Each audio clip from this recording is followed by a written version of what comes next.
In West Germany, the world's worst airshow disaster.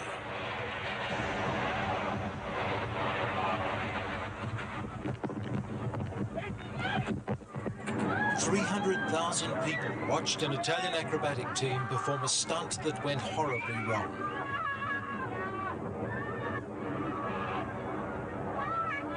"47 people, including 3 pilots, were killed in the fireball.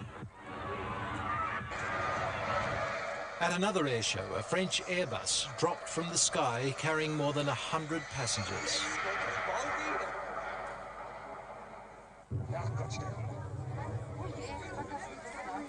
Three people were killed and 50 injured. Amazingly, most walked away unscathed from a plane which had virtually disintegrated. But the most extraordinary tale was told by the passengers of this Boeing 737.